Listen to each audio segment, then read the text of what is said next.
So we're halfway, approximately, through our quest.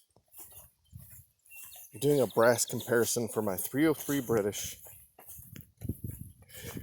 I hate to say it, guys, but I don't feel too good about one of my shots here. I think it went up to the, called it. Yeah, so this is just shy of 45 rounds, 43 to be precise. And the Remingtons were the last one. I'm sorry, the ones with the Remington brass were the ones I fired last. And that's a cut-down military rifle. It's very light and it kicks like a mule. And I felt like one shot went really high. And it's my fault. Long story short, I messed up a shot. But look at that. That's actually a pretty good group. Now, considering I just picked 36.9 IMR 3031, these are just neck sized with my Redding bushing die. Yeah, the Type S. I'm still just fire forming things to get them to the maximum chamber dimensions. So let's do a quick review. This was the Remington brass. This is the Hornady. I had an oopsie during brass prep, so I only have 13 cases. The other two are, they're kaput. They're gone. The flames of their life is, what in tarnation?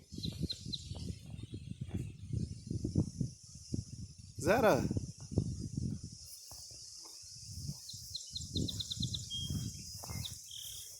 Yeah, that was a rock chuck. Just sitting there looking at me. Okay, well, let's get back to our group analysis. The hell was I saying? Hornady, Parvy Partisan, or PPU.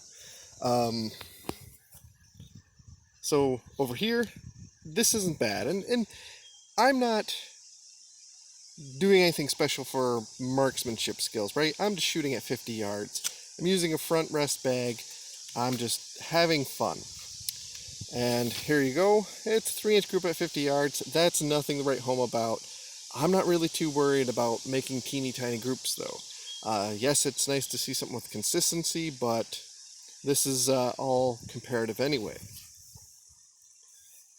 Same charge, same brass prep.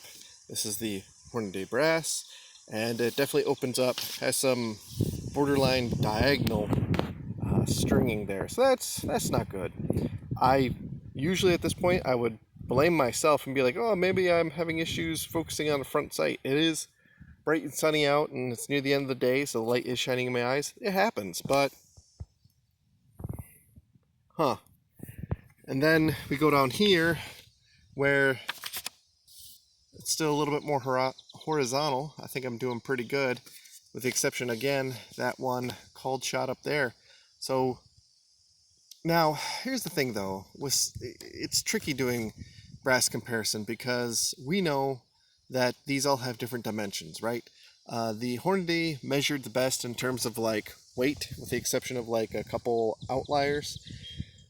However, the neck dimensions were absolutely atrocious, the neck thickness in particular. PPU did pretty good in terms of neck thickness. Its weight was all across the board. Some people will infer that's the internal case capacity, but that's a very slight correlation there. Remington did about middle of the road. It did pretty well for the weight, and it did pretty well for the neck thickness. So it's very much middle of the road, and it didn't do quite as well as Hornady in terms of the primer pockets. However, here it is. It's ahead of the pack. I mean, honestly, even if you include this flyer, it did better than the Hornady for sure. Hornady, and not too much worse than the PPU. Maybe I'll take some pictures for Range Buddy and we'll do a better comparison. But yeah. So, and this is firing number 3, by the way. The first time I actually worked up a load with all of them just to see what the effects were. The second time I did a neck sizing as well, just to get them all to the chamber dimension. And this is me just doing that basically again, just to make sure that it's done right and proper. After this, I will be using a body die to get them down, and then I'll probably still use that Type S die to do the necks.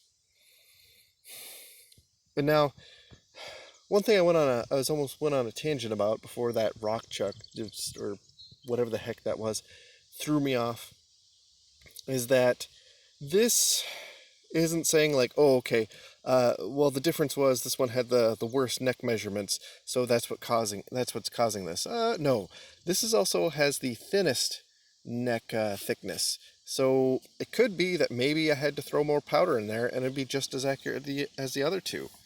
That's the problem with only testing one load. So what we're going to do after this is we're going to do another load workup, and we're going to see how they all behave then.